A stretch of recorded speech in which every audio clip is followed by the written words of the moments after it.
안녕하십니까. 방금 소개받은 한국무역협회 통상지원센터의 재현정입니다. 너무 거하게 지금 소개를 해주셔가지고 부담스러운데요. 제가 이제 한 1시간 반 정도 가량 얘기를 해야 돼서 좀 이렇게 양해해 주신다 그러면 제가 좀 마스크를 벗고 하도록 하겠습니다. 네. 네.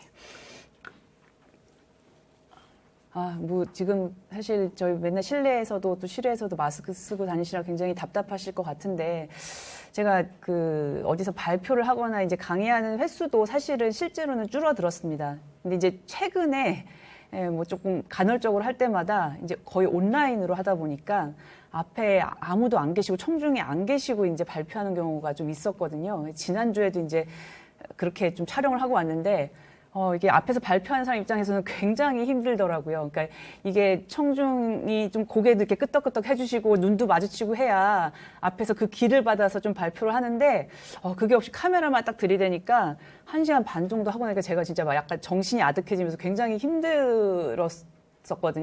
오늘은 이렇게 좀 제한적이나마 이 자리에 와주셔서 저도 조금 마음이 푸근해졌고요. 좀 제가 더 이렇게 편한 마음으로 오늘 말씀을 드릴 수 있을 것 같습니다. 그래서 아침 이른 시간에 와주셔서 감사드리다는 말씀 먼저 드리겠습니다.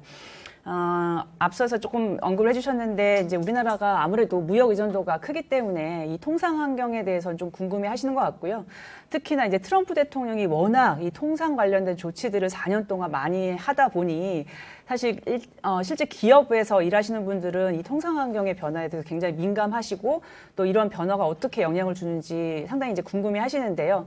이 4년 만에 미국의 정권이 바뀌는 바람에 또 다른 이제 변화를 겪게 될 것 같습니다. 그래서 오늘은 주로 이제 바이든 행정부가 얼마 전에 출범을 했기 때문에 이제 이 신행정부의 앞으로 통상 정책이 어떠할지 주로 이제 그 말씀 해드리고요. 그 외에도 최근에 이제 이 코로나 때문에 사실은 뭐 수익 규제라든지 사실 보호무역 조치는 당분간 이제 계속 될 걸로 보이기 때문에 이제 그런 부분 좀 짚어드리도록 하겠습니다. 제일 먼저 제가 이제 가장 따끈따끈한 세계 경제 전망 수치를 좀 가져와 봤는데요. 이제 이게 1월에 월드뱅크에서 발표한 거고, 사실 이전에도 뭐 IMF라든지 월드뱅크 그리고 이 유명한 이제 기관에서 경제 전망을 자주 합니다. 특히나 이제 코로나 때문에 수시로 이제 이런 전망이 수정이 되고 있는데요. 아마 그나마 이제 월드뱅크에서 낸 거는 작년 하반기에 다시 코로나 좀 확산되는 거를 감안을 한 수치 같습니다. 작년 하반기만 해도 그때 전망은 조금 이렇게 상향 조정되는 분위기였거든요. 근데 뭐 아시다시피 지금 뭐 미국이라든지 우리나라도 그런 걸 겪었지만 지금 미국이나 유럽은 훨씬 더 지금 코로나가 심각해서 아마 그런 걸 반영한 좀 조정된 수치라고 보시면 될 것 같습니다. 그래서 올해 지금 전 세계 경제 전망치가 한 4% 정도로 전망이 되고 있는데, 숫자를 쭉 2021년 거를 보시면 작년 코로나 때 대부분 중국을 빼놓고는 다 마이너스인데요. 이 마이너스 정도만큼 그것도 못 미치는 플러스이기 때문에 사실 세계 경제가 코로나 이전으로 올해 안에 회복되기는 좀 어려운 걸로 보고 있는 것 같습니다. 아마 이제 백신이 좀 잘 효과가 있고 해야 내년부터 회복이 훨씬 더 확실해지지 않을까. 그래서 수치만 좀 확인하시면 될 것 같고, 사실 이 수치도 언제 또 바뀔지 모르겠습니다. 이게 거의 분기별로 이 전망치가 바뀌기 때문에 이 수치도 뭐 한두 달 후에 또 바뀔 수 있어서 이거는 매번 좀 확인을 하시는 게 좋으실 것 같고요. 뭐 다들 아시겠지만 중국이 그나마 좀 빨리 회복이 돼서 세계 경제를 조금 이끄는 형국인데, 그거는 올해도 좀 마찬가지일 것 같고요. 물론 이제 중국의 지금 국내 상황이 어떤지 저희가 잘 몰라서 뭐 좀 단언하기는 힘들지만, 그럼에도 불구하고 다른 지역에 비해서는 중국이 경제가 그나마 좀 잘 버티고 있는 것 같습니다. 다음에는 이제 한국의 이 수출입을 제가 좀 가져와 봤는데요. 작년 1월부터 12월까지, 12월은 좀 잠정치입니다만 요 그래프를 딱 보시면 가장 코로나 효과 영향 때문에 수출입이 안 좋았던 시기가 4월하고 5월입니다. 그러니까 우리나라도 2월 정도부터 코로나가 본격적으로 확산이 됐고요. 그리고 3, 4월부터 이제 물류 차질이 빚어지면서 사실 수출입에 많은 영향을 줬는데요. 이런 수치는 사실 우리나라뿐만 아니라 다른 나라도 비슷하게 양상을 보이고 있습니다. 그래서 4, 5월에 우리나라 그 월별 수출이 마이너스 20% 이상을 찍었던 적은 사실 거의 없거든요. 뭐 금융위기나 이럴 때도 사실은 이런 수치까지는 안 나왔었는데 아무래도 이제 코로나 때문에 이게 수요 위축뿐만 아니라 물류 차질이 굉장히 컸던 것 같습니다. 그리고 이제 중국에서도 이제 사실 공장이 제대로 안 돌아가서 물건도 잘 왔다 갔다 하지 못하고 그래서 4, 5월에 굉장히 좀 심각한 모습을 보였는데 그나마 다행히 하반기부터는 좀 회복되는 모습을 보였고요. 여러분 여기 보시다시피 이제 11월부터 본격적으로 좀 플러스로 반전이 됐습니다. 그리고 12월에는 뭐 조금 그 연말 특수도 있습니다만 수출이 한 12.6% 증가하는 모습을 보여서 우리나라 수출이 그래도 회복세로 접어든 게 아닌가라고 많은 분들이 이제 전망을 하고 계신데요. 우리나라 경제는 항상 어려울 때마다 이 수출이 이렇게 좀 경제를 먼저 회복시켜주는 그런 양상을 보여주고 있고 이번 코로나 위기에도 마찬가지인 것 같습니다. 수출 품목 중에서는 제가 디테일하게 가져오진 않았는데요. 우리나라 수출 뭐 주력 품목이 많은데 이번에 올해, 그러니까 작년 코로나 때 그나마 다른 품목들은 다 부진한데 이 부진함을 좀 더 플러스로 반전시켜준 품목이 바로 IT 제품, 그러니까 정확히는 이제 반도체 수출이 그나마 우리나라 수출을 좀 견인하는 역할을 했었습니다.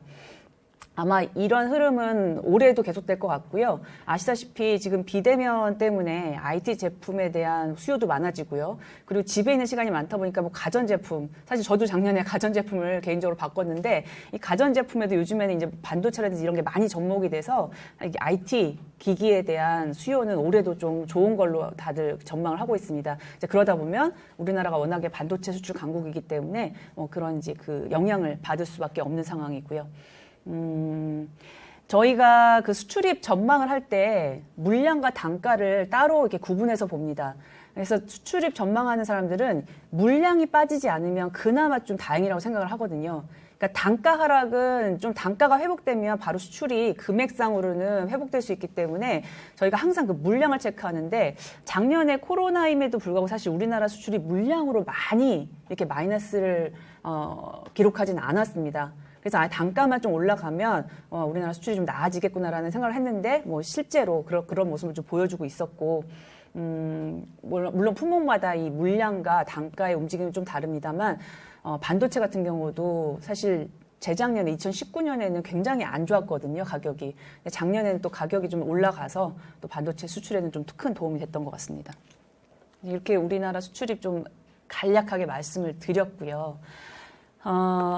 뭐 올해 전망을 하려면 사실 작년을 되돌아볼 수밖에 없습니다. 제가 사실 재작년에도 이제 이 자리에서 통상 환경을 좀 말씀드렸는데 재작년 이맘때만 해도 그러니까 12월이죠. 재작년 12월에 사실 그때는 코로나가 막 중국에서부터 시작돼서 우리나라에서는 크게 부각이 안 됐었거든요. 그러다 보니 작년에 한 해는 정말 코로나의 한 해로 이 코로나가 어떻게 영향을 줄 것이냐, 또 통상 환경에 또 어떤 부정적인 영향을 줄 것인가 이런 걸 굉장히 얘기를 많이 했던 것 같은데 올해까지 이게 이어지기 때문에 작년에 이제 상황을 좀 보겠습니다. 작년에 제가 한 4월 정도나 한 4, 5월 정도에 제가 이 그래프를 한번 그려봤던 것 같은데 보통 세계 경기가 한 10년 주기로 위기를 겪는다는 말이 좀 있는데요. 그 말이 어떻게 딱 떨어지게 사실 코로나 위기가 한 10년 만에, 금융위기 이후 10년 만에 찾아왔습니다. 보통은 저희가 IMF를 겪고, 그 다음에 글로벌 금융위기가 오고, 사실 이제 경제적인 원인에 의해서 보통 위기가 오는데, 이렇게 생각지도 못한 바이러스 확산 때문에 위기가 온 거는 지금 현재 생존하고 있는 사람들한테는 처음이 아닌가 싶거든요. 그래서 다들 혼란스러워했고, 그 영향이 어떨지, 그 깊이가 얼마큼일지 사실 가늠하기가 굉장히 어려웠습니다. 그래서 글로벌 금융위기 때를 좀 비교를 해보면, 글로벌 금융위기 때도 사실 선진국부터 경제가 와르르 무너졌기 때문에 굉장히 심각한 상태였습니다만, 그 당시에는 지금처럼 미국이나 중국이 막 서로 이렇게 싸움을 한다거나, 갈등이 고조가 된 그 시기가 아니기 때문에 굉장히 발빠르게 국제 공조가 좀 이루어졌었고요. 특히 이제 미국과 중국을 중심으로 그다음에 이제 다른 나라들까지 이제 그때 당시에는 G20이라는 이 기구는 아닙니다만 국가들의 모임이 상당히 큰 역할을 했습니다. 뭐 당연히 미국이 리더십을 발휘했고 중국도 동조를 해줬고 당시에 사실 글로벌 금융위기 때도 중국의 경제가 세계 경제를 견인을 해줬거든요. 그래서 이렇게 이제 공조가 잘 이루어져서 그나마 이제 세계 경기가 빨리 회복이 됐는데 그 다음부터는 사실 좀 상황이 달라집니다. 미국이 드디어 중국을 뭐 기회이자 중국은 그냥 세계의 공장으로 인식을 하다가 이제는 그러니까 미국에게까지도 도전을 하는 그 위협으로 받아들인 게 바로 이제 이 금융위기 직후거든요. 물론 그 이전에부터도 그런 걸 감지한 사람도 있었겠지만 확실하게 이제 오바마 한 2기 정도부터 오바마 대통령 2기부터는 중국에 대한 이제 도전 그런 그러니까 위협 의식을 강하게 느끼고 그거에 대한 대처를 하기 시작합니다. 그리고 그 분위기를 잘 활용해서 사실 대통령에 당선된 게 트럼프 대통령인 거죠. 중국은 뭐 잘못됐고 중국 때문에 미국이 무역 적자였고 적자는 잘못된 것이고 그리고 우리나라 뭐 미국의 많은 어떤 그런 지식, 기술 이런 것들을 뺏어간다. 뭐 이런 프레임으로 사실은 트럼프 대통령이 선거전에서 이길 수 있었던 것 같습니다. 그 이후로는 여러분 다 아시겠지만 4년 동안 정말 모든 미국의 국내법상 할 수 있는 모든 조치를 취해서 중국을 견제를 했고요. 지금도 그 조치들은 여전히 존속을 하고 있습니다. 그러다 보니 코로나 위기가 금융위기 때랑 가장 큰 다른 점은 국제 공조가 일어날 수 있는 분위기가 아니었던 거죠. 실제로 코로나가 터지자마자 가장 좀 충격적인 사실은 모든 나라들이 이제 이 빗장을 걸고 마스크도 수출하지 않고요. 뭐 진단 키트라든지 그러니까 어떻게 보면 코로나 대응의 필수품인 것들을 오히려 수출을 안 하겠다고 수출 금지를 하거나 제한을 하는 조치를 했습니다. 어떻게 보면 이게 WTO 규정상으로 다 위반인데 그럼에도 불구하고 이게 이제 보건 위기다 보니 우리나라 국민부터 챙겨야 되죠. 그래서 이런 수출 제한 조치를 하는 걸 이제 우후죽순이 생기다 보니까 뭐 국제 공조는커녕 오히려 국제 분열이 일어나는 그런 모습을 보였습니다. 그리고 아시다시피 이런 상황에서 트럼프가 미국의 리더십을 발휘하기는커녕 동맹국들한테도 굉장히 좀 지나친 조치를 많이 취하고 뭐 그런 상황에선 사실은 그 금융위기 같은 공조는 볼 수가 없었던 거죠. 여기서 이제 제가 정리해놨습니다만 국제 공조도 없고 미국의 리더십은 아주 약화되고요. 미중 갈등은 오히려 심화된 게 이전까지는 뭐 경제적으로 중국을 좀 이렇게 견제를 했다면 코로나가 딱 발생하자마자 작년 한 4월, 5월을 생각해 보시면 이 중국이 사실은 그 발원지기 때문에 이제 미국 내에서 중국을 블레임하는 중국 책임론이 나오면서 사실은 일반 국민들조차도 미국의 일반 국민들조차도 중국을 굉장히 좀 부정적인 시각으로 보는 게 많이 확산이 됐던 것 같습니다. 실제로 작년에 미국의 대통령 선거가 있었기 때문에 이런 게 많이 정치적으로 활용도 됐고요. 미중 갈등이 심화되고 그러면서 미국의 어떤 각종 통상 조치가 계속되니까 또 다른 나라들도 계속해서 수익 규제라든지 이런 보호무역 조치를 하고 그래서 작년 한 해 동안은 사실은 국제 협력이라든지 이런 걸 찾아볼 수가 없었습니다. 뭐 G20 회의도 온라인도 하고 여러 가지 노력은 했습니다만 실제로 정말 공조가 이루어진 부분은 거의 없었고요. 여러분 아마 기업에 계신 분들은 조금 아실지도 모르는데 우리나라가 베트남이나 중국 같은 데는 워낙 기업분들이 자주 왔다 갔다 하시니까 그 신속 통로라고 해야 되나요? 기업인들이 빨리 왔다 갔다 할 수 있게 이런 자가격리 시간도 좀 줄여주고 이런 것들도 국제 공조에서 이루어졌기보다는 사실 양자적으로 다 풀었습니다. 그러니까 우리나라가 베트남 정부와 얘기하고 중국 정부와 얘기해서 그러니까 그런 상황일 수밖에 없었던 거. 그 부분 말씀드리고 사실 지금도 크게 달라지진 않았는데 바이든 행정부가 이런 분위기를 바꾸겠다라는 이제 그런 얘기를 하고 있습니다. 실제로 그렇게 할 수 있는지 좀 두고 봐야 될 것 같은데 그 부분은 조금 이후에 말씀드리도록 하겠습니다. 제가 이 그래프를 사실은 일부러 이제 항상 최근에는 좀 보여드리는데요. 코로나가 준 교훈이 굉장히 많을 텐데 사실 저는 이 부분이 굉장히 중요하다고 생각합니다. 중국에 대한 수출 의존도가 높고 뭐 수입 의존도도 높다는 말은 저희 뭐 아마 국민 초등학생도 다 알 거예요. 뭐 우리나라 수출이 한 25%가 중국에 가고 수입도 한 20% 됩니다. 이제 굉장히 그 경제적으로 저희가 의존도가 높은데 이게 우리나라뿐만 아니라 많은 국가가 중국에 대한 의존도가 높거든요. 근데 이걸 실제로 수치로 잘 안 보시고 그냥 개념적으로만 생각을 하셨던 것 같아요. 근데 코로나가 딱 터지다 보니 중국에서 공장이 안 돌아가니까 막상 뭐 일상 용품도 수입이 힘들고요. 그리고 의료용품의 어떤 그 재료들도 다 중국에서 와야 되는데 그런 것도 원활히 공급이 안 되다 보니 우리나라로 초반에 이 마스크의 재료가 사실 중국에서 오지 않아서 좀 그 어려움을 겪었던 그런 그 때도 있습니다. 이게 그제서야 이거 중국에 대한 우리의 의존도가 엄청나게 높구나라는 걸 전 세계 국가들이 아마 깨우친 것 같은데요. 제가 요 한 2010년 그리고 작년 1, 7월까지 해서 한번 그래프를 그려봤는데 2010년에 이 국가들의 대중국 수출 수입 의존도와 최근의 수출 수입 의존도를 비교해 보시면 정말 어마어마하게 증가한 걸 보실 수 있습니다. 제가 이게 주요국만 가져왔는데요. 수출 측면에서는 사실 호주가 중국에 대한 의존도가 가장 높고요. 지금 보시면 40%가 중국에 수출을 합니다. 그러니 호주는 중국이 딱 수입을 막는 순간 경제적으로 타격을 받을 수밖에 없거든요. 그래서 괜히 그 호주가 중국에 대해서 니네 그 코로나 바이러스 발상지니까 이제 그 원인을 밝히겠다고 했다가 지금까지도 사실은 지금 몰매를 맞고 있는데 뭐 호주가 많이 수출하는 거는 사실은 철광석이고요. 그 외에 뭐 와인, 쇠고기 뭐 이런 것들을 다 수입을 제한하는 조치를 즉시 중국이 취했습니다. 그러니까 이런 걸 이용하는 거죠. 자, 그 다음에 보시면 칠레, 브라질 뭐 이런, 그 다음 한국도 굉장히 높고. 그러니까 선진국뿐만 아니라 사실은 신흥 개도국들이 중국에 대한 의존도가 높다는 게 굉장히 의미가 있는데 뭐냐면 앞으로 미국과 중국이 계속 싸움을 할 때 과연 선진국들이야 뭐 당연히 뭐 민주주의 가치를 얘기하면서 미국 편을 들어주겠지만 이런 신흥 개도국들이 경제적으로는 중국한테 엄청나게 의존하면서 미국의 편을 들어줄 건지 아니면 오히려 명시적으로 중국의 편을 들 건지는 사실 알 수가 없습니다. 그러니까 너무 많이 지금 중국에 대한 의존도가 높아졌어요. 뭐 수입도 마찬가지고요. 수입도 보면 캄보디아, 파라과이 이런 그 신흥 개도국들이 중국에 대한 의존도가 어마어마하게 높습니다. 뭐 우리나라보다도 훨씬 높은 나라들이 많고요.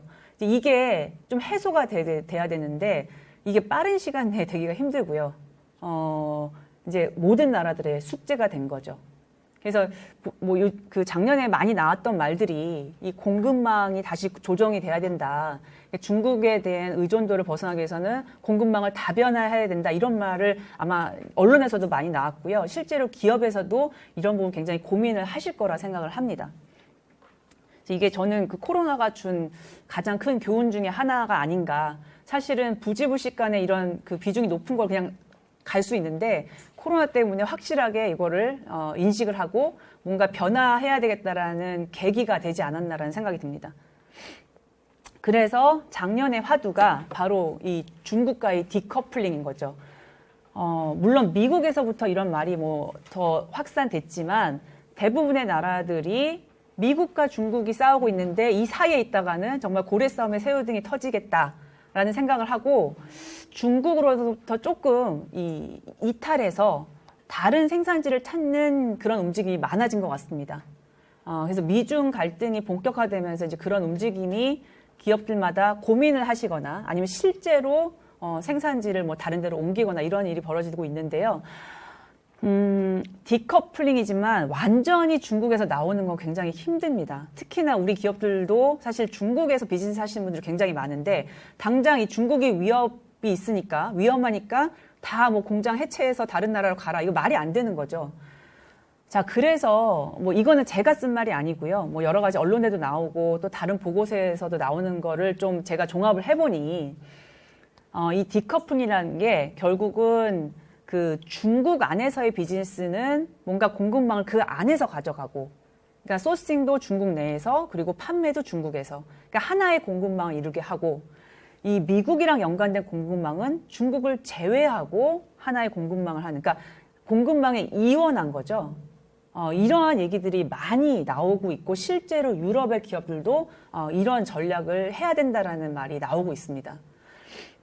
쉽지 않죠. 갑자기 뭐 미국에서 기술 갖다가 기술을 가지고 물건을 만들어서 중국에 팔던 비즈니스가 굉장히 그런 형태가 많은데 여러분 그 작년에 하웨이 수출 통계는 그 언론에서 많이 보셨죠. 그러니까 우리나라 반도체 기업이 미국의 기술로 반도체를 만들어서 하웨이라는 중국 기업한테 납품을 했는데 굉장히 중요한 고객인데 이제 그런 걸 하지 말라고 한 게 미국의 하웨이 수출 통제입니다. 그러니까 이 공급망을 막아버린 거죠. 자, 그렇다면 이제는 우리가 미국에서 기술로 만든 이 반도체는 중국에 납품을 이제 못하고 이제 다른 쪽에 이제 저희가 그 공급망을 뚫어야 됩니다. 그러니까 이런 상황이 되기 때문에 기업별로 이렇게 공급망을 이원화하려는 거를 생각은 하시는데 실제로 저도 이제 유럽에서 나온 보고서를 보니 이렇게 가져가는 건 굉장히 비용이 높아진단 말이에요. 뭐 원래 이렇게 하나로 했던 공급망을 두 개로 이렇게 쪼개서 한다는 것은 다 비용이잖아요. 근데 그럼에도 불구하고 비용이 높아짐에도 불구하고 이 미중 갈등은 상당히 오래 갈 거기 때문에 이거 심각하게 이 이원화를 고려해야 하다라는 그런 제가 그 보고서 내용을 본 적이 있습니다. 그래서 이게 이제 작년에 큰 화두고 이거는 뭐 올해도 그렇고 상당히 오랫동안 기업분들이 계속 고민해야 될 부분이 아닌가 싶습니다. 이제 본격적으로 미국 신행정부 출범과 정책 변화에 대해서 좀 말씀을 드리겠습니다. 제가 이제 이 그래프는 트럼프 대통령 당선되던 2016년에도 제가 이런 그래프를 그린 적이 있는데 이게 참 공식과 같이 경제가 안 좋아지면 정권이 바뀝니다. 이걸 보시면 거의 확연히 드러나는데요. 제가 80년대부터 이제 시계열을 조금 길게 해서 봤더니 80년대 초반이 사실 오일 쇼크 있고 경제가 안 좋을 때입니다. 당연히 미국도 안 좋았고요. 그때 이제 레이건 대통령이 공화당의 레이건 대통령이 당선이 됐고요. 그 이후에는 미국 경제가 좀 좋아져서 사실은 이 미국 경제가 좋아진 또 이유 중에 하나가 레이건 대통령이 사실 트럼프 대통령 못지않게 보호무역주의를 했던 사람입니다. 제가 어렸을 때 TV에서 봤던 레이건 대통령이 항상 웃고 있고 인자한 모습이었습니다만 여러분 이 당시의 문건을 보시면 트럼프 대통령보다 훨씬 더 무자비한 조치들이 많이 취해졌거든요. 지금으로 생각하면 정말 굴욕적인 그런 조치들을 미국들이 했었습니다. 그래서 이제 그나마 이제 경제가 좀 잘 있다가 사실 뭐 이라크 침공, 그러니까 그 중동 전쟁을 벌이면서 미국 경제가 또 한 번 다운이 됐고요. 그때 바로 민주당의 클린턴 대통령이 당선이 됐습니다. 그리고 나서 또 8년 후에 여러분 2000년도, 2001년도가 IT 버블이 붕괴됐을 때예요. 그러니까 정말 그때 우리나라도 지금처럼 주식시장이 화랑이고 IT 기업들, 그때는 벤처라는 말 많이 했죠. 그래서 벤처 기업들이 하랑일 때 그러다가 한순간에 이제 이 버블이 붕괴됐을 때 또다시 공화당의 부시 대통령이 당선이 됩니다. 그리고 나서는 또 금융위기, 뭐 최고의 대공황 이후로 최대의 그때는 위기라고 했었죠. 뭐 지금은 코로나 위기가 더 크다고 합니다만 그 글로벌 금융위기 때 이제 오바마 대통령이 또다시 민주당이 정권을 가져가게 되고요. 이게 정말 공식처럼 딱 그려보니까 굉장히 재밌더라고요. 그리고 나서는 사실 트럼프 대통령이 됐을 때는 경제가 그렇게까지 곤두박질을 치지 않았습니다만 아까 말씀드린 것처럼 이 미중 간의 갈등이 고조되면서 중국을 뭔가 이제 적의 개념으로 만들고 중국은 나쁘다. 중국을 우리가 잘 제어해야 된다. 견제해야 된다라는 모토로 된 게 바로 트럼프 대통령입니다. 그런 걸 굉장히 잘 활용했던 것 같아요. 그리고 나서 사실은 저는 작년 한 상반기만 해도 트럼프 대통령의 재선에 걸었습니다.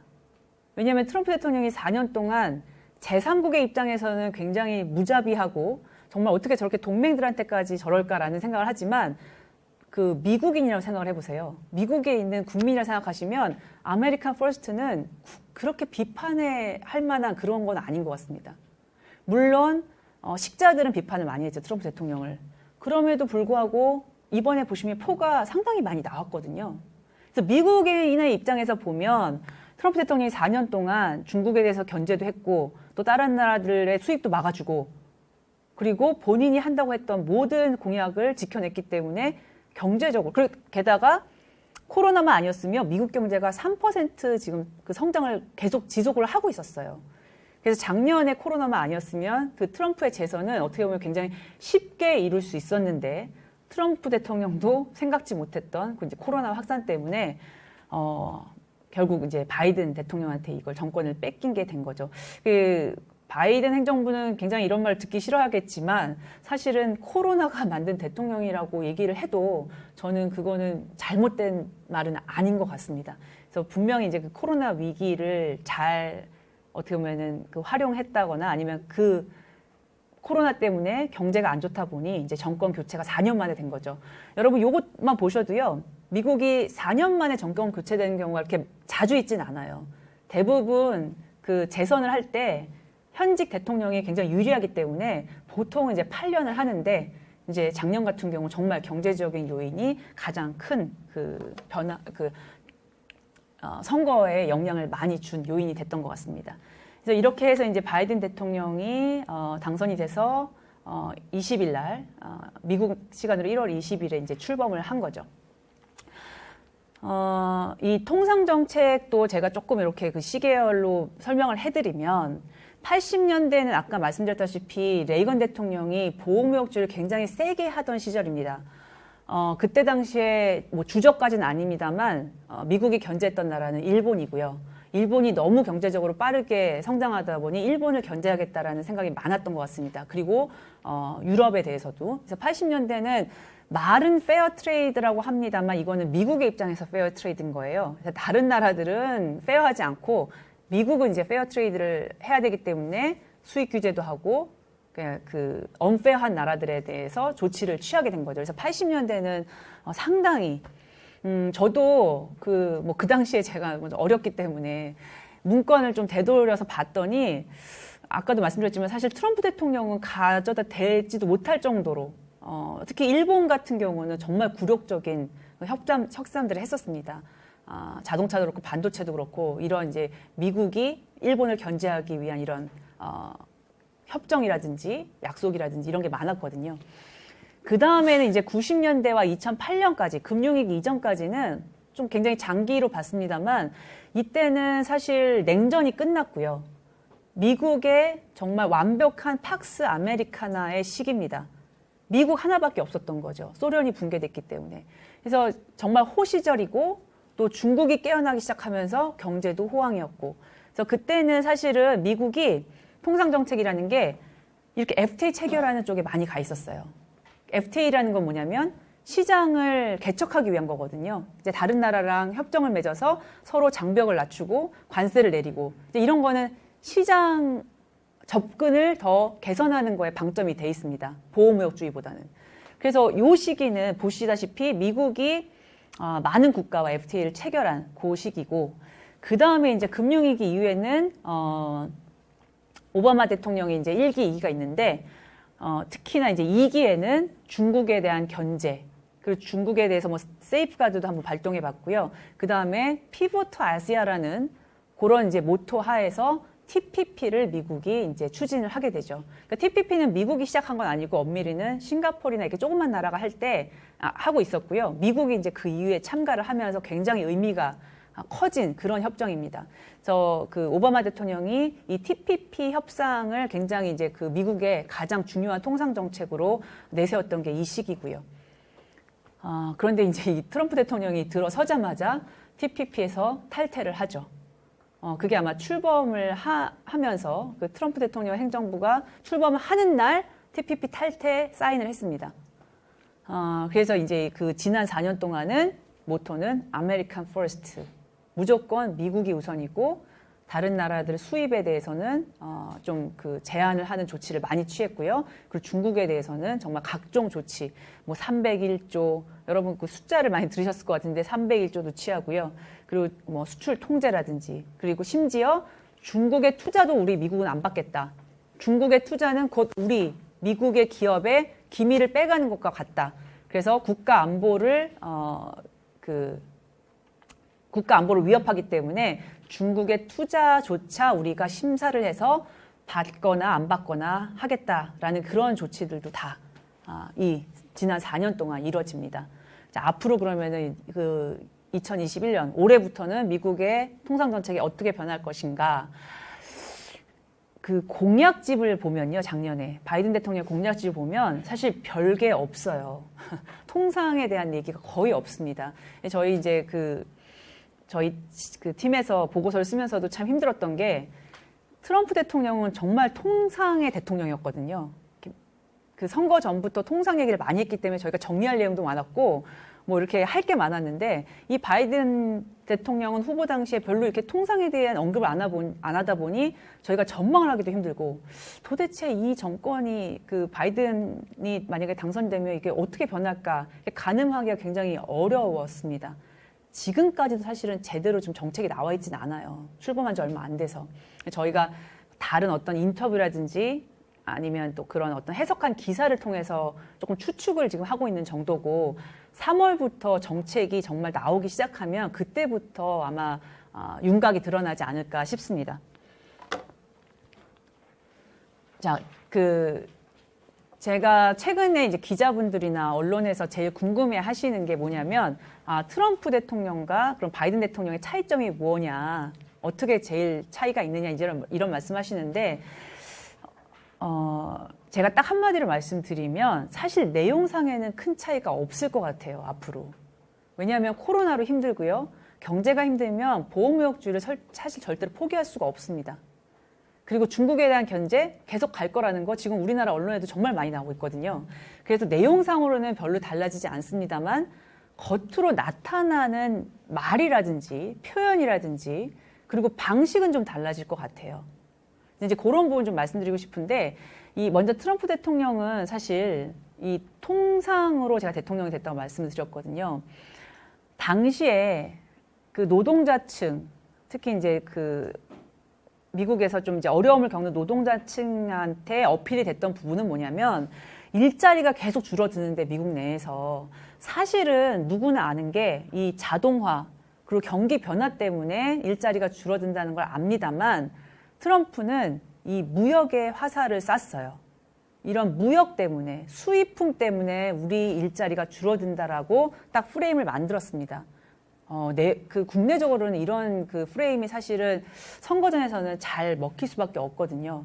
자, 그러다 보니, 이게 무역이 문제가 있구나, 정말로. 그리고 수입품들이, 우리나라 제품보다 이제 아무래도 가격 경쟁력이 있다 보니, 이제 그런 것들 때문에 우리 일자리까지도 뺏는구나, 라는 거를 좀 인식을 심어줬던 것 같아요.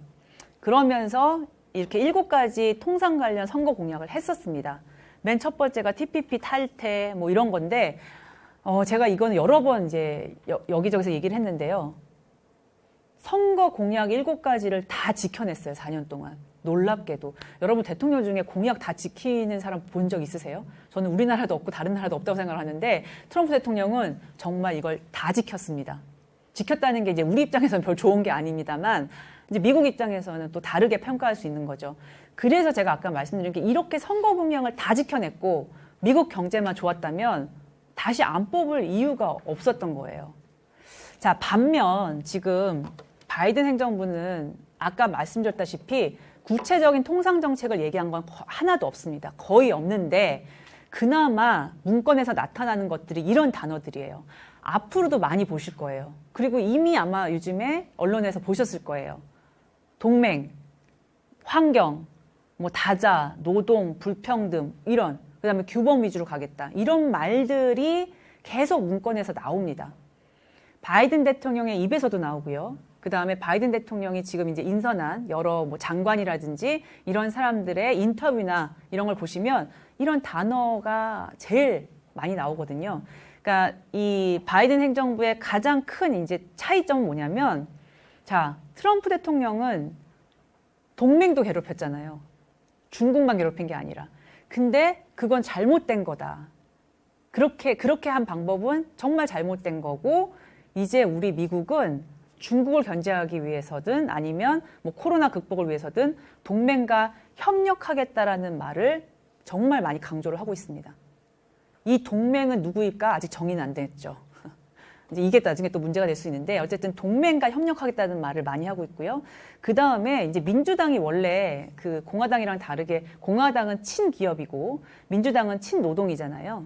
이제 그러다 보니 그 트럼프 행정부의 어떤 그런 통상 정책이 오히려 국내적으로는 불평등을 많이 낳았다.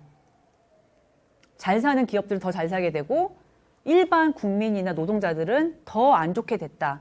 이 불평등이 심화됐다라는 말을 굉장히 많이 쓰고 있습니다. 그래서 이 불평등을 없애는 방향으로 하겠다라는 얘기를 하고요. 그 다음에 이제 동맹과의 협력을 하다 보면 외교가 굉장히 중요해집니다. 그래서 외교라는 거, 이런 단어도 많이 나오고요. 그리고 이 동맹과 하다 보면 자기가 일방적으로 어떤 조치를 취하는 게 아니라 다자적으로 문제를 풀어나가겠다는 말. 그리고 원래 민주당은 노동과 환경을 중시합니다. 이 노동과 환경이라는 이 사회적 가치가 굉장히 지금 두드러지게 나타나고 있고, 환경은 제가 나중에 마지막에 또 말씀드릴 건데 아마 올해부터 정말 이 미국에서 환경 이슈는 굉장히 부각이 될 것 같거든요. 근데 이거는 미국뿐만 아니라 뭐 우리나라도 이미 시작이 됐고 전 세계적으로 이제 환경은 가장 중요한 이 단어가 되고 있는 것 같습니다. 그래서 이러한 이제 이 뭐라고 해야 되나, 이제 제가 이제 키워드라고 했는데 이러한 사고를 갖고 이러한 방식으로, 그래서 이전과 다른 거는 어떤 방식의 차이이고, 사실 중국 견제라든지 뭐 그다음에 미국 경제를 재건하겠다라는 내용 자체는 사실 크게 차이점은 없습니다. 앞으로 이제 통상 정책을 구체적으로 발표를 할 텐데 이런 통상 정책을 만들어 나갈 때 영향을 줄 수 있는 요인을 제가 몇 가지 꼽아봤는데요. 트럼프 대통령이 굉장히 많은 조치를 취했다고 말씀드렸어요. 국내 산업을 보호하기 위해서. 그게 뭐 2, 3.2조 조치든 무슨 조치든 많았는데, 자, 이런 조치를 계속할 거냐, 아니면 완화할 거냐, 철회할 거냐, 이제 이거를 지금 결정을 해야 됩니다. 바이든 행정부는. 오래 끌 수는 없을 것 같고요. 빨리 결정을 해야 되는데, 문제는 이게 지난 대선 결과거든요. 제가 노란색으로 동그라미 친 주, 위스콘신, 미시간, 그다음에 펜실베니아.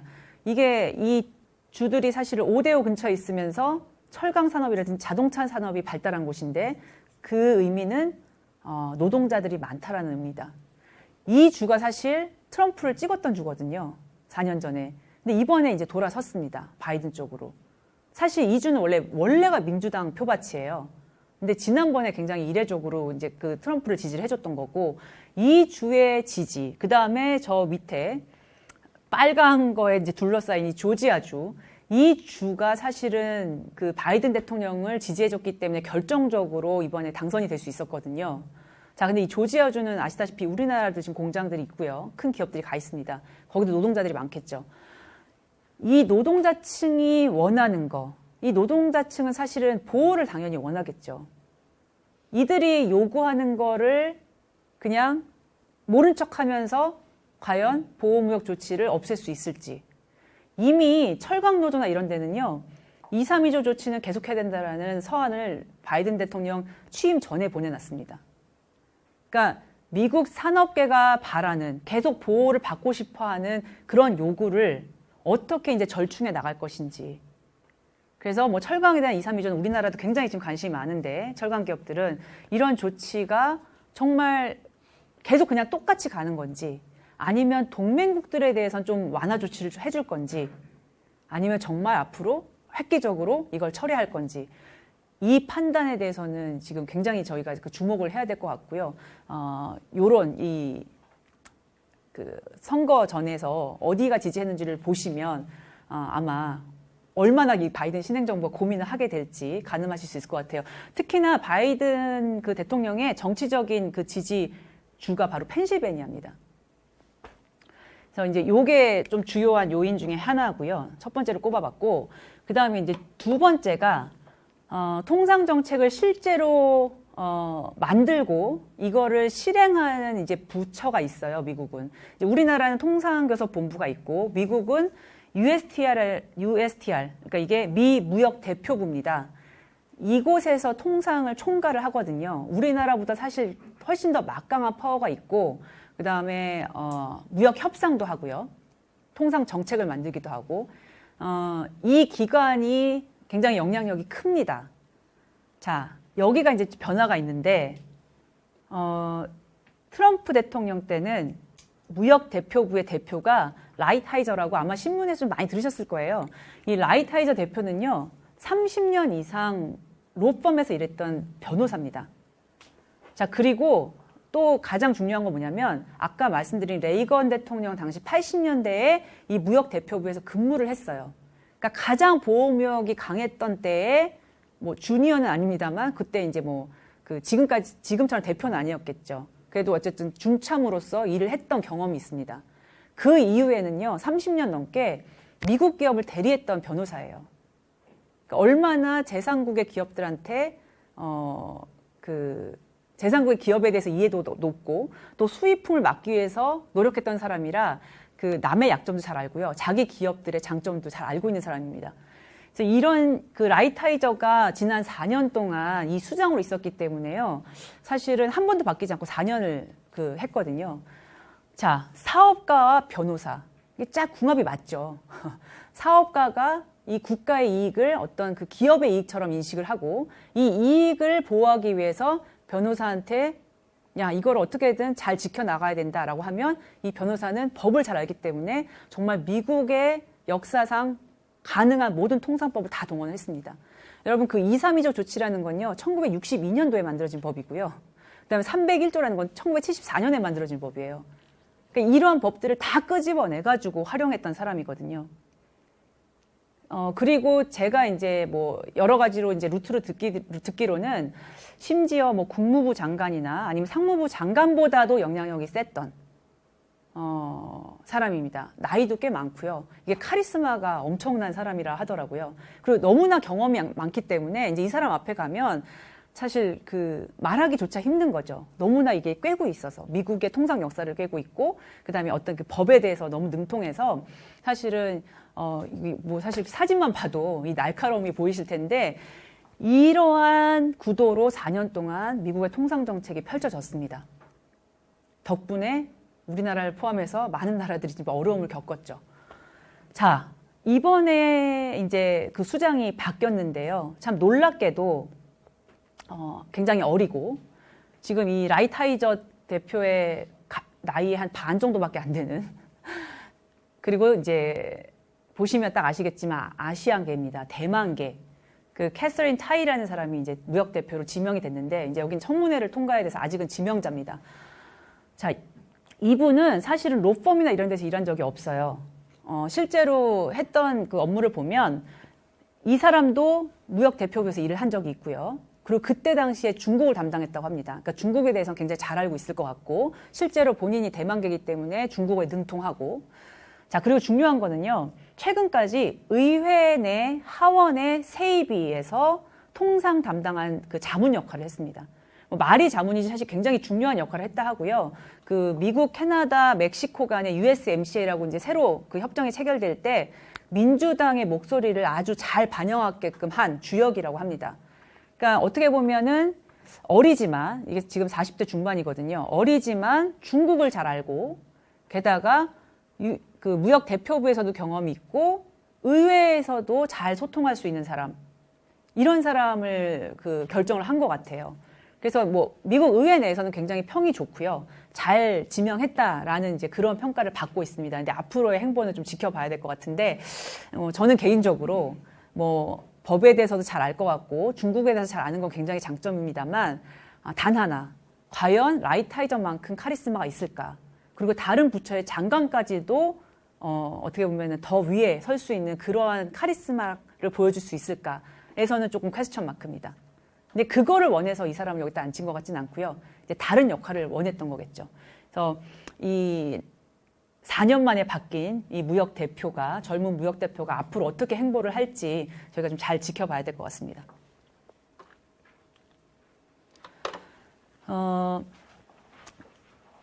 우리나라랑은 조금 다르게 미국은 좀 독특하게 통상이라는 분야가 뭐 아까 말씀드렸다시피 무역 대표부가 굉장히 강력하게 집행을 합니다만 사실 의회가 모든 권한을 갖고 있거든요. 관세 하나를 올리고 내리고는 행정부가 마음대로 못합니다.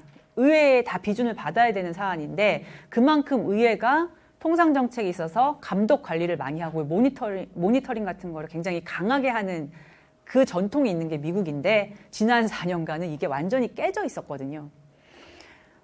가능하면 의회의 비준이 없이 트럼프 대통령은 의회에서 뭔가 비준이 있으면 이게 비토될 수도 있고 시간이 많이 걸리니까 의회의 비준이 없이 어떻게 간단하게 할 수 있는가를 고민한 사람인 것 같아요. 물론 그게 트럼프 대통령이 아니라 라이트하이저가 했겠죠. 자, 그래서 무역 협상도요, 전부 다 하는 게 아니라 그냥 조그만 규모로 의회에 안 가게끔. 그러니까 전반적으로 다 하면 의회 비준을 받아야 되는데 그냥 아주 그 원하는 부분만 했을 때는 의회에 가지 않아도 된다라는 유권 해석을 그냥 해버립니다, 행정부가. 그래서 의회가 굉장히 뭐 씩씩거리고, 와, 이게 행정부가 의회를 그냥 바이패스한다, 이런 얘기를 정말 많이 이제 나왔었거든요, 미국에서. 근데 이제 이것도 바로 잡겠다는 게 이번 바이든 행정부의 의지인 것 같습니다. 아까 말씀드렸다시피 그 타이 대표가 의회도 있었기 때문에 이제 이런 역할을 하는 거죠. 의회와 행정부의 가교 역할. 그래서 보시면 원래 그 미국의 통상 정책은 뭐 USTR도 있고 상무부도 있고 여러 가지 기관들이 이제 모여서 협의도 하고 최종 결정이 이루어질 텐데, 그 사이에서 의회의 상원은 재무위원회, 하원은 세입위원회가 통상을 담당하고 있습니다. 그래서 이 두 위원회 위원장은 사실 통상 정책에서 굉장히 중요한 사람들이에요. 근데 지난 4년간은 잊혀져 있었고요. 근데 이제 아마 올해부터는 이 위원장들이 통상 정책에 대해서 굉장히 목소리도 많이 낼 거고 입김도 셀 겁니다. 지금 상하원을 다 민주당이 장악했기 때문에 이 위원장들도 다 민주당 출신이고요. 그래서 앞으로는 이 원래의 미국 내에서 이루어졌던 의회와 행정부의 순작용들, 관리 감독, 모니터링, 이런 것들도 저희가 좀 눈여겨봐야 될 것 같고, 이렇기 때문에 저희가 조금 어떤 생각을 하고 있냐면, 사실 4년 동안 미국에 대한 아웃리치를 할 때 의회의 아웃리치를 하는 게 별로 의미가 없었어요. 의회가 힘이 없어서. 근데 이제 이번 바이든 행정부부터는 의회의 권한도 커지고 목소리도 커지기 때문에, 만약에 이제 우리나라를 비롯해서 다른 나라들이 원하는 게 있다면 좀 의회에 대해서 아웃리치를 한다거나 뭐 로비를 한다거나 이런 것들이 그나마 좀 통하지 않을까 해서, 뭐 우리 정부도 그렇고 저희 같은 그 지원 기관이나 기업들도 의회 쪽에 조금 관심을 둘 필요가 있을 것 같습니다. 그래서 통상정책 전망이라고 했는데, 제가 사실 계속 여러 번 좀 강조해드립니다만 정책이 나온 게 없어서요, 추측을 할 뿐인데 실제로 정말 구체적인 정책은 기다려 봐야 됩니다만, 가장 이제 중요한 이슈들, 미중 갈등, 그 다음에 동맹과의 어떤 통상 정책, 그 다음에 어저께인가요, 그저께인가 그 바이 아메리카에 서명을 했죠, 그 바이든 대통령이. 그래서 이제 이러한 문제들, 그리고 앞으로 무역 협정은 어떻게 될 건지, 뭐 우리나라도 지금 CPTPP를 검토하겠다고 하는데 이런 것들은 어떻게 될 건지 주요한 이슈별로만 조금 전망을 해드리도록 하겠습니다. 일단 미중 갈등을 제가 조금 이따가 다시 한번 말씀을 드리고요. 제가 요 무역 협정은 따로 슬라이드를 만들지 않아서 요거부터 먼저 말씀을 드릴게요. 공약에서 별 다른 말을 하지 않았는데 이 말은 했어요. CPTPP, 지금 미국이 빠져있는 CPTPP는 나중에 미국의 경제가 회복된 다음에 이제 고려를 하는 걸로. 뭐 CPTPP뿐만 아니라 새로운 무역협정은 경제 회복 이후에 고려하겠다라는 말은 좀 했습니다. 그럴 수밖에 없죠. 아까 말씀드렸다시피 바이든 대통령은 경제 위기 때문에 된 사람이에요. 그러니까 이것부터 살려야 돼요. 이거를 오래 살려놓지 않으면 사실 대통령 그 유권자들한테 대한 사실은 어떻게 보면은 그걸 다 하지 못하는 거죠, 약속을. 그래서 올해는 분명히 국내 경제 회복에 방점을 둘 거고요. 무역협정은 나중에 생각한다고 하는데 실제로 민주당은 무역협정을 그렇게 좋아하는 당이 아닙니다.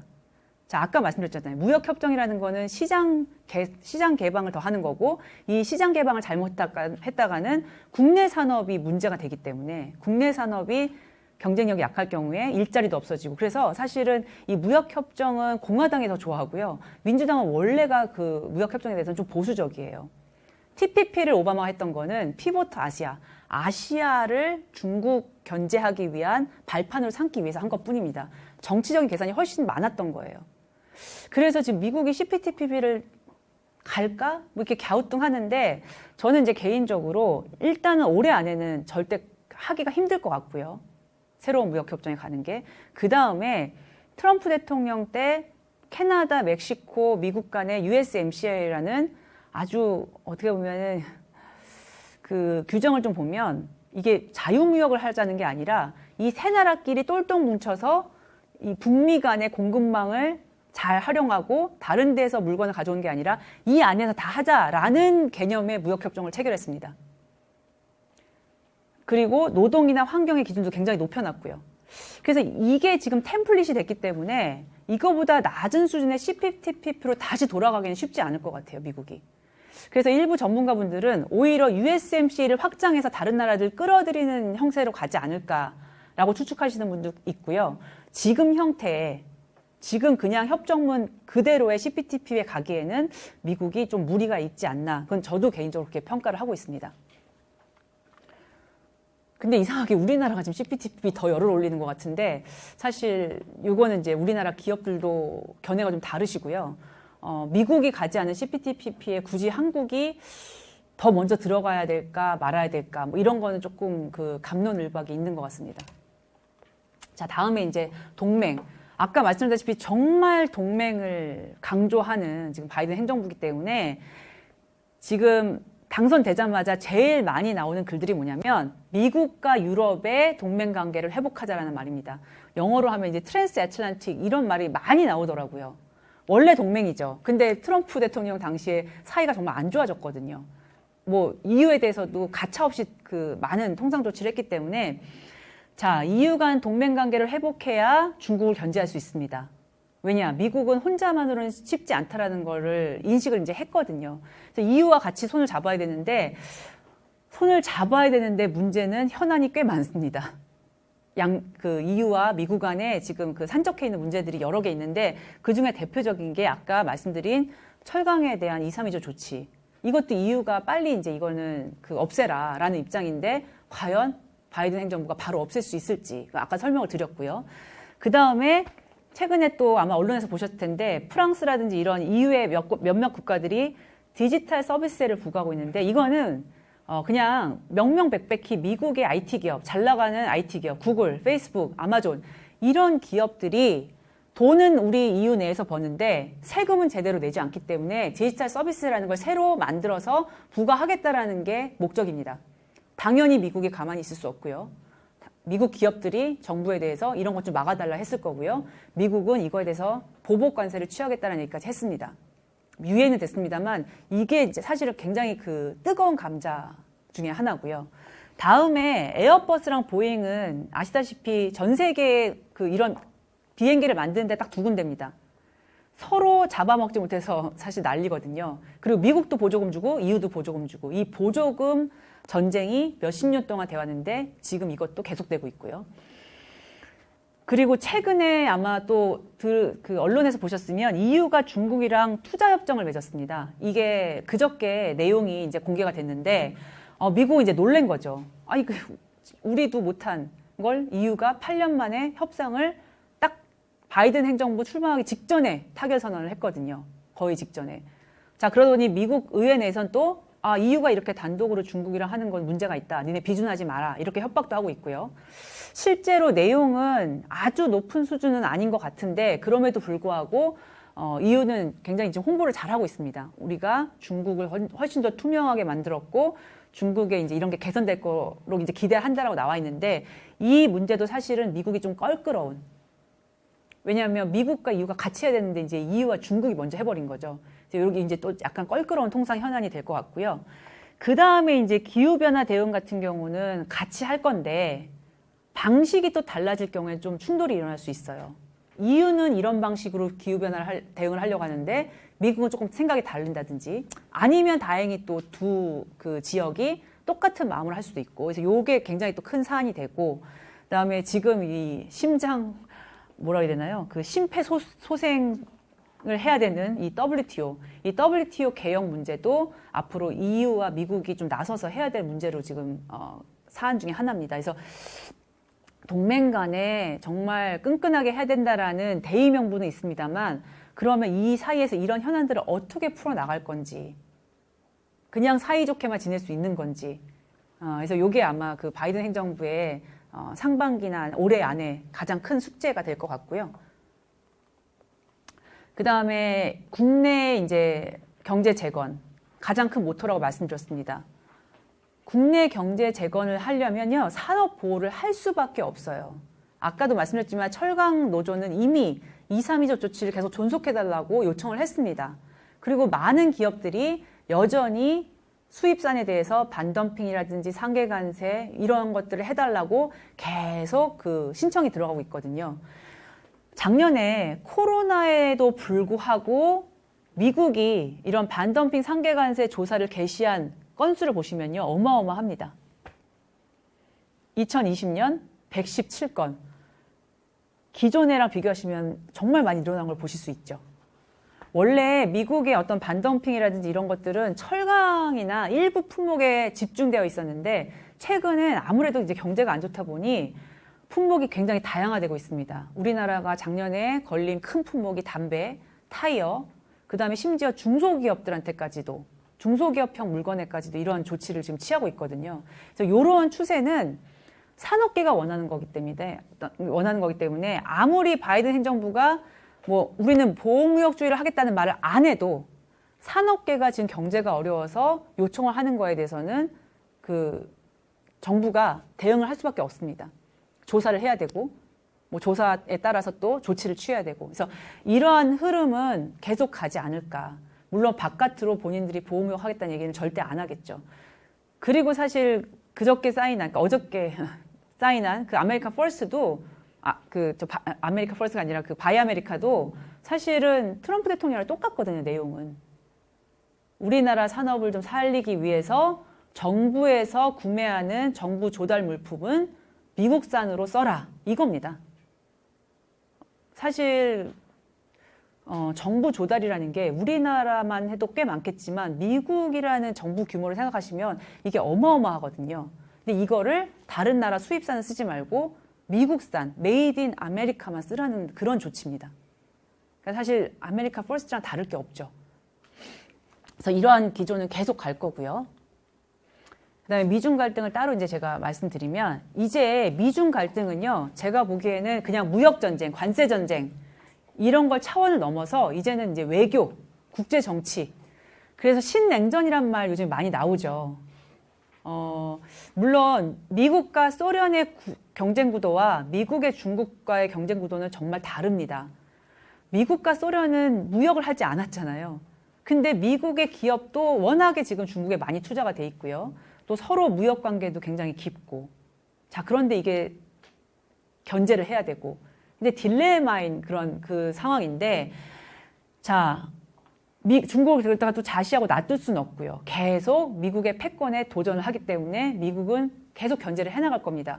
근데 이번에 이제 바이든 행정부의 가장 또 큰 특징은 바이든 대통령 자체가 외교 전문가예요. 수십 년간 그 상원을 하면서 외교위에 있었거든요. 그래서 본인이 외교 전문가고 또 참모들이 외교 전문가다 보니까 이 중국을 보는 눈이 단지 관세를 매겨야 되고 통상 조치를 해가지고 하는 게 아니라 외교 전략으로 가져가게 됩니다. 앞으로 아마 그런 모습 많이 보시게 될 거예요. 자, 그리고 사실 동맹이란 말도 외교 용어죠. 경제 용어라기보다는. 그래서 제가 가져온 게 뭐냐면 그 커트 캠벨이라고 현재 백악관 국가안보회의 인도태평양 조정관으로 이번에 지명된 사람이 있습니다. 이 사람이 옛날에 피봇 투 아시아를 만들었던 사람이에요. 이 사람이 다시 인도태평양 조정관으로 왔는데 이 사람이 최근에 포린 어페이즈에 글을 썼어요. 1월 10일인가 굉장히 따끈따끈한 글입니다. 이 사람의 글을 보면 앞으로 바이든 행정부가 이런 생각으로 전략을 짜겠구나라는 걸 조금 엿볼 수 있어서 가져왔거든요. 자, 이 글을 한번 뭐 기회가 되면 보시면 좋을 것 같고, 아시아 태평양 굉장히 중요하죠. 왜? 중국을 견제하는 딱 그 지역이니까. 아시아 태평양에서 미국이 힘의 균형을 이뤄야 되고, 이런 말 되게 좋아합니다. 그 다음에 합법적인 질서를 구축하는 동시에 동맹과 연합하겠다. 코알리션, 이런 단어를 계속 쓰고 있는데, 자, 근데 문제는 소련이랑 대치할 때는 옛날의 냉전은 그냥 안보와 군사예요. 그래서 군사 동맹을 맺고 그 커뮤니스트들을 제어를 하면 됩니다. 근데 지금은 그게 아니고 무역, 기술, 공급망, 투자, 표준 분야에서 우리가 동맹 간에 똘똘 뭉쳐야 된다. 왜? 중국을 견제하기 위해서. 그러니까 지금 시각이 좀 달라졌죠. 이제는 전통적인 군사 안보에서 넘어서 이런 경제적인 거, 공급망, 그 다음에 특히 기술, 이런 것들을 강조를 많이 하고 있습니다. 자, 이제부터가 저희가 의문인 게 뭐냐면 그럼 도대체 이거는 무슨 동맹일까? 뭐 나토도 아시고 다 아시죠? 군사 동맹이잖아요. 옛날에 그 소련 그러니까 신냉전 시대에는. 근데 자, 지금 신냉전에 중국을 견제한 동맹 연합은 도대체 어떻게 형태가 될 것인가? 그러면서 조금씩 이제 저희한테 힌트를 주는 게 뭐 D10, 디모크라시, 민주주의를 하는 10개국 간의 무슨 협의체. 아니면 또 다른 글에서는 테크노 뭐 12, 그래서 기술이 뛰어난 나라들 12개 국가 간의 무슨 동맹. 뭐 이런 것들이 지금 아이디어로 나오고 있어요. 그래서 실제로 정말 이런 D10이라든지 이런 게 만들어질지 아마 G7은 이제 더 이상 이제 힘을 발휘하지 못하는 것 같고요.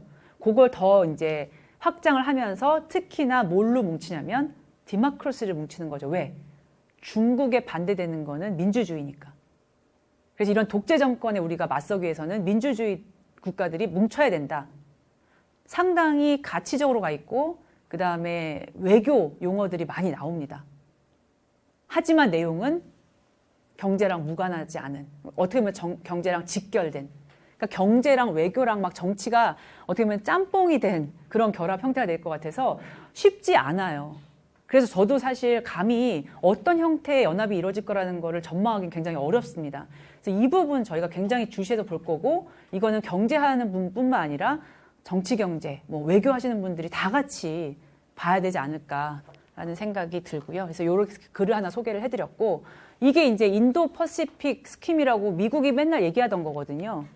중국을 견제하기 위해서 이렇게 마른 먹골로 뭐 일본, 호주 뭐 이렇게 그다음에 인도까지 엮는 이러한 모양새를 보여주는 게 인도 퍼시픽인데 과연 이제 어떤 형태로 연합을 만들거나 이게 뭐 G20 같은 그런 형태가 될지 뭐 기구까지 만들지는 않겠습니다만 이런 형태가 어떻게 될지는 저희 좀 지켜봐야 될 것 같아요. 자, 그 다음에 제가 요거는 중국이 4년 동안 정말 많이 당했습니다. 미국으로부터. 온갖 조치에 시달렸고 관세도 뭐 그냥 관세가 아니라 막 25%씩 부과를 했기 때문에 중국 기업들이 힘들어 했는데 4년 동안 크게 반격을 하진 않았어요. 물론 이제 그 관세를 같이 부과는 했습니다만 그래도 뭐 성명을 낸다거나 이런 정도지 아주 본격적으로 반격을 하진 않았는데 작년에 중국이 몇 가지 법을 만듭니다. 이게 법인 경우도 있고 이제 시행령인 경우도 있는데 조금 수준 차는 있는데요. 어쨌든 간에 뭐냐면 미국이 중국한테 했던 조치들의 가장 핵심적인 거는 이런 거거든요. 수입산에 대한 관세 부과 301조. 그 다음에 투자 심사에서 중국 투자는 되도록 안 받겠다. 그 다음에 마지막으로 수출 통제. 아까 말씀드렸죠. 미국 기술을 쓰는 한 중국 기업한테 수출하지 말아라. 뭐 이런 겁니다. 단순하게 말씀드리면. 이런 거를 했더니 이제 중국도 똑같은 법을 만들기 시작했어요. 그래서 보시면 중국도 수출 통제에 관련된 어떤 규정을 만들고요. 그리고 수출 통제법을 개선을 하고 그 다음에 또 본인들도 중국에 대한 투자를 심사를 하겠다라는 걸 얘기를 합니다.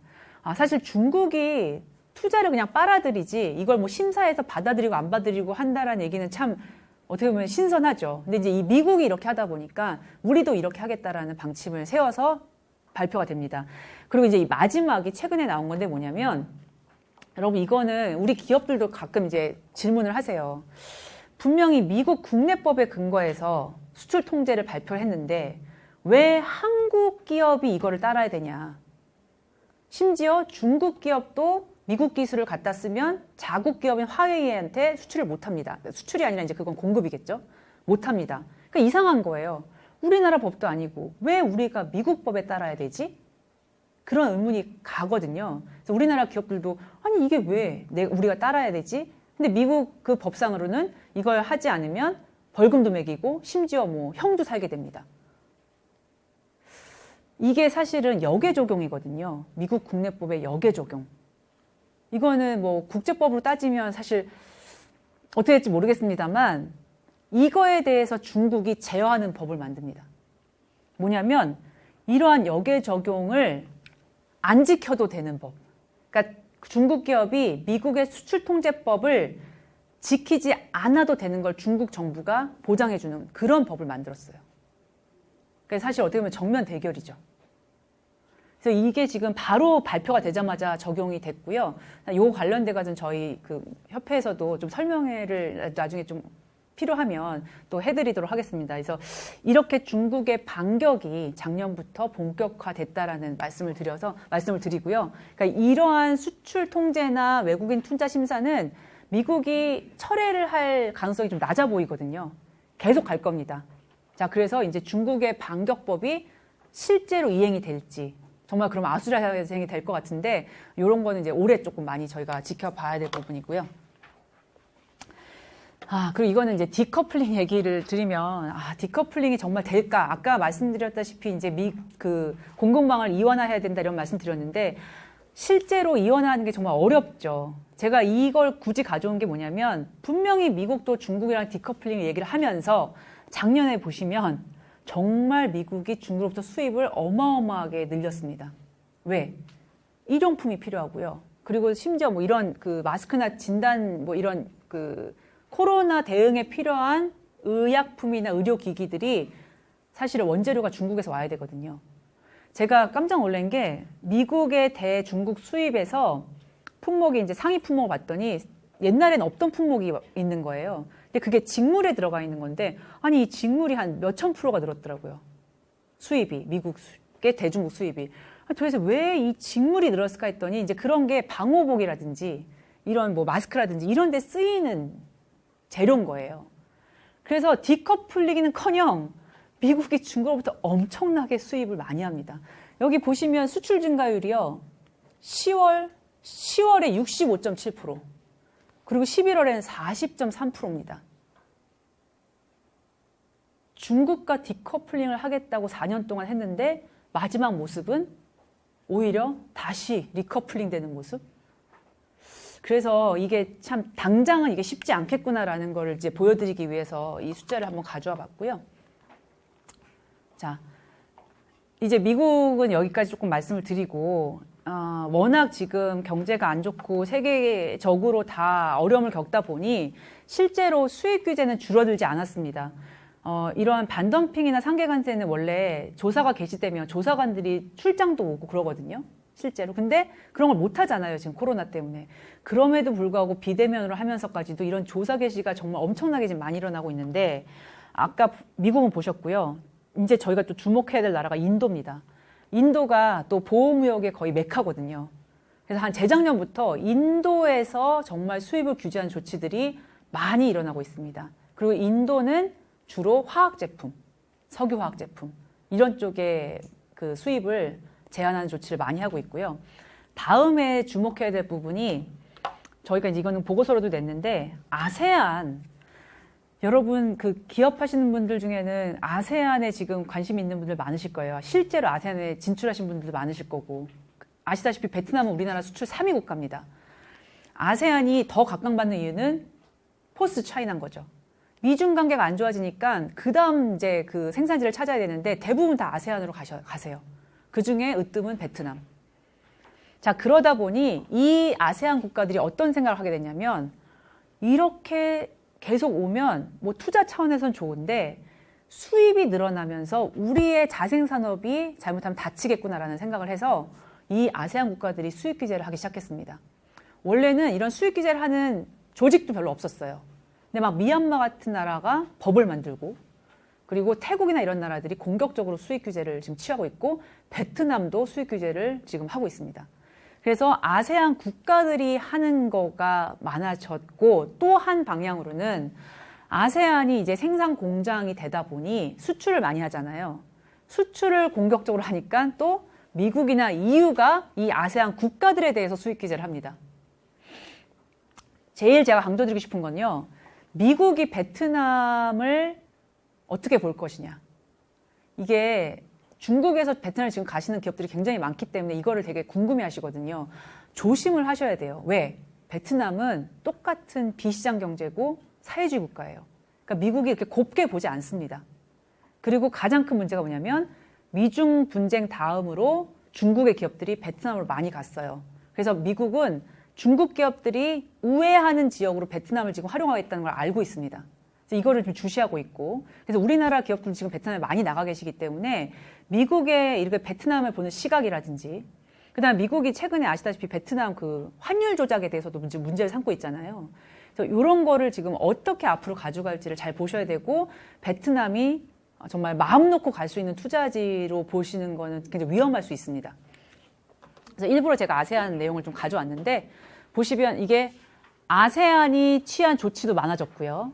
그 다음 장 보시면 아세안에 대한 조치도 작년이 다 최대치입니다. 그래서 주목을 받는 만큼 또 이제 격전지가 되고 있어서 이 수익 규제 관련해서도 지금 저희가 가장 주목해야 될 지역으로 떠오르고 있습니다.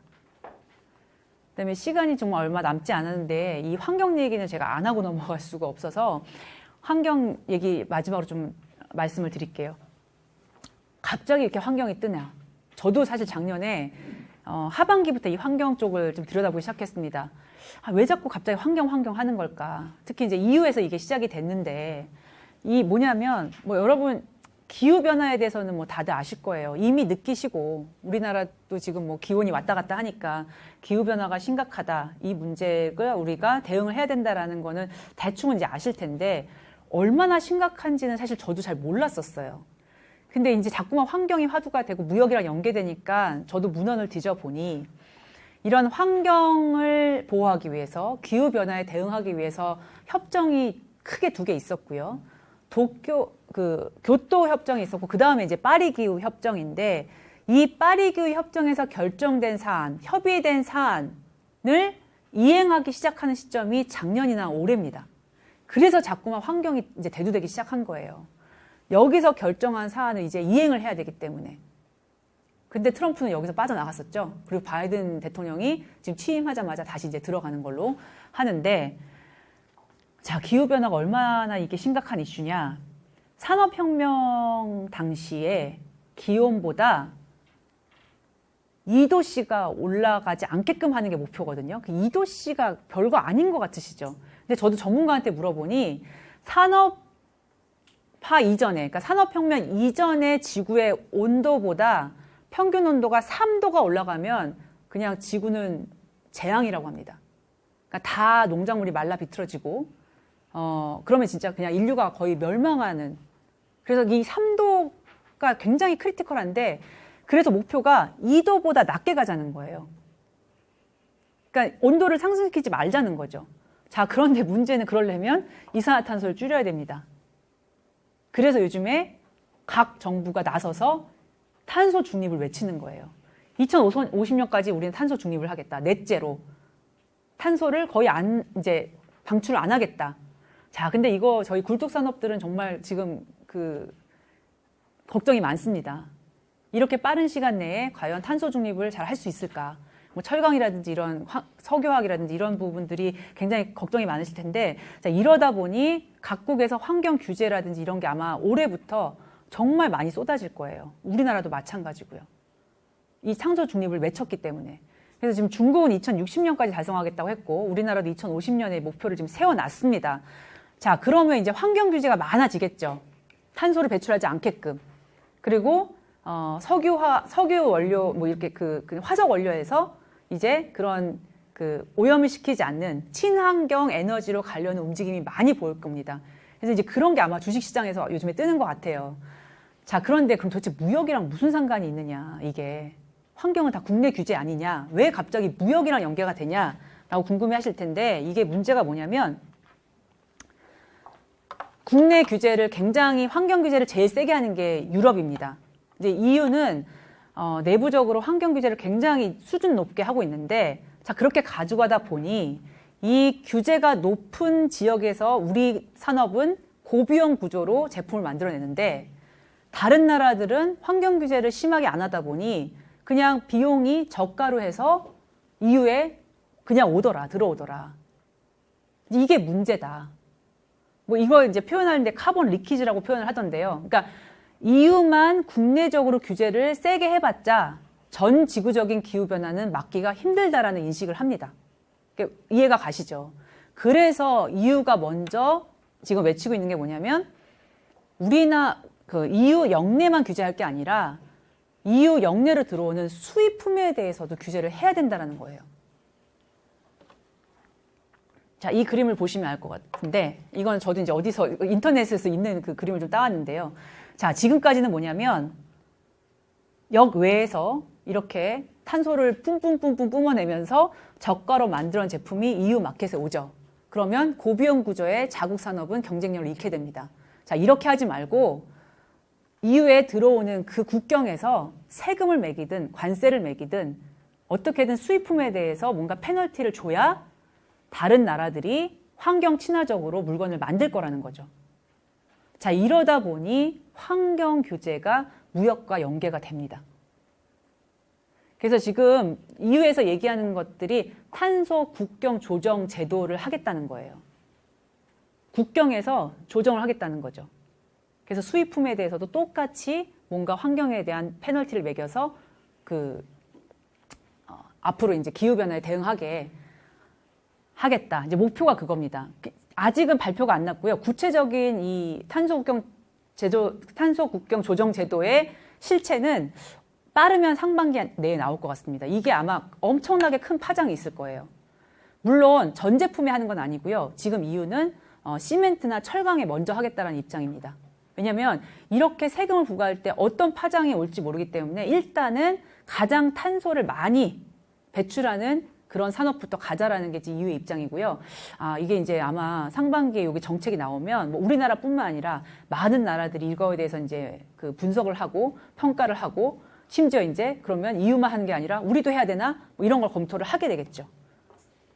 그래서 이제 무역과 환경이 정말 중요해진다라는 말씀을 드렸고요. 요거는 이제 마지막으로 FTA 얘기는 사실 원래 저희 오늘 제가 발표할 내용 중에 알셉도 내용이 들었던 것 같은데 제가 조금 솔직한 말씀을 드리면 알셉이 사실 수준이 좀 낮게 체결이 돼서 기존의 한중보다 높다거나 이런 게 많지 않습니다. 그래서 제가 따로 오늘 이렇게 설명을 좀 많이 안 드리는 게 사실 활용할 여지가 다른 FTA에 비해서 크지 않아 보여요. 그래서 물론 따져보셔야 돼요. 한중을 하는 게 유리할지 아니면 뭐 알셉을 할 게 유리할지 꼭 중국뿐만 아니라 이제 아세안이 들어가 있기 때문에 기존 아세안 FTA보다 알셉이 유리할지는 좀 따져보셔야 되겠습니다만 실제로는 그거에 해당되는 품목이 많지 않아서 제가 많은 시간을 할애하진 않았습니다. 단 우리나라가 지금 정부에서 생각하고 있는 건 알셉이 좀 수준이 낮기 때문에 가능한 우리나라 지금 그 무역 관계가 높은 아세안 국가라든지 신흥 국가들은 따로 양자로 체결하겠다라는 좀 전략을 갖고 있는 것 같고요. 그리고 아시다시피 인도네시아와 양자 FTA가 서명이 돼서 빠르면 이제 올해 상반기 아니면 올해 안에는 이게 또 발효가 될 것 같아서 조금 눈여겨보실 필요가 있을 것 같습니다. 하여튼 통상 갈등은 바이든 행정부가 됐다고 해서 크게 이제 변하진 않는데 아까 말씀드렸던 그런 부분들 이게 외교랑 엮이면서 어떤 전략이 갈지 그리고 동맹을 중시하기 때문에 또 한국은 어떤 입장을 가져가야 될지를 아마 이거는 기업분들뿐만 아니라 정부가 굉장히 이제 이거는 많이 생각을 해야 될 부분이고 왜냐하면 이 동맹을 중시하는데 우리 정부가 자칫 잘못 스탠스를 했다가는 우리 기업들이 사실은 어떻게 보면은 피해를 받을 수 있거든요. 그래서 아마 이거는 기업과 정부와 많은 사람들이 이렇게 조금 저희가 집단 지성을 발휘해서 대응을 해나가야 될 것 같고요. 그 외에 이제 아까 말씀드렸듯이 보호무역 조치나 이런 것들은 지속될 것 같아서 좀 이게 민주당으로 넘어갔다 해서 이걸 안심하지 마시고 계속 좀 눈여겨보셔야 될 것 같습니다. 재작년에는 제가 이게 없었기 때문에 조금 홍보를 해드릴게요. 제가 오늘 이렇게 말씀드린 내용들이 대부분 다 저희 무역협회 통상지원센터에서 보고서를 만든 내용들이거든요. 그래서 오늘 제가 못다한 내용을 조금 지면상으로 확인을 하고 싶으시거나 하면 저희 통상지원센터 홈페이지를 방문하시면 이제 통상.kita.net인데 여기 오시면 다 무료로 보고서를 보실 수 있으세요. 그래서 이제 보고서도 이제 보시고 그다음에 제가 조금 소개해드리고 싶은 게 여러분 통상 관련된 매일매일 뉴스가 굉장히 많이 나옵니다. 어제는 바이 아메리카 서명했던 거 이런 식으로 해가지고 많이 나오는데 이거를 각각 어딘가를 들어가서 보시면 굉장히 힘드시잖아요. 그래서 저희가 매일 뉴스레터로 이런 통상 뉴스를 한 7, 8개, 그 다음에 해외 보고서 중에 좋은 것들 한 2개씩 묶어가지고 매일 아침에 메일링을 해드리거든요. 그래서 저희 홈페이지 들어가시면 이것도 신청하실 수 있고, 그 다음에 요즘에는 카톡 없이는 살 수 없는 세상이라 카톡으로도 저희가 그 서비스를 하고 있는데 카톡에서 까통 아니면 통상지원센터를 검색하시면 그 친구 맺기를 해주시면 저희가 금요일에 한 번 정도만 그 주에 가장 주요했던 그 뉴스나 아니면 저희 통상지원센터에서 발간한 보고서를 이제 링크를 보내드립니다. 그래서 뭐 매일매일 또 보시기 힘드신 분들은 일주일에 한 번 정도만 체크하셔도 도움이 꽤 되실 것 같고요. 그 다음에 또 저희가 작년에 또 야심차게 요즘에 유튜브 채널 하나 안 만들면 이게 또 저희가 트렌드를 못 따라가는 거더라고요. 그래서 그 영동대로 511이라고 이게 저희 트레이드 타워의 지번이거든요. 그래서 그 영동대로 511이라는 그 채널을 하나 만들어놔서 여기에서 저희가 쓴 보고서를 간략하게 한 5분 정도 설명도 해드리고요.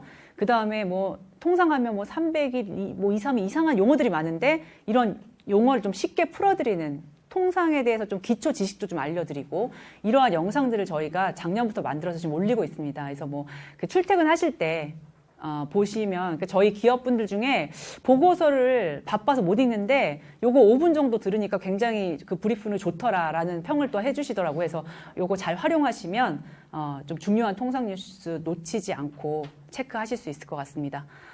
예, 그 여기까지 제가 강의는 마쳤는데요. 혹시 시간이 괜찮으면 한두 분 정도 질문을 받아볼까 하는데 혹시 질의가 있으실까요?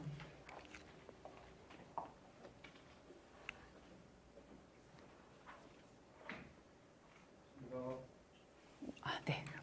제가 중간에 좀 쉬려다가 내용이 좀 많아가지고 잘 쉬지도 못하고 좀 오랜 시간 했습니다. 이게 아침에 오셔서 장시간 들으시느라 좀 힘드셨을 것 같은데 경청해 주셔서 감사드리고요. 또 통상 관련돼서 좀 그 질의사항이 있으시거나 또 궁금한 게 있으시면 언제든지 저희 쪽에 연락 주시면 도움 드리도록 하겠습니다. 예, 감사합니다.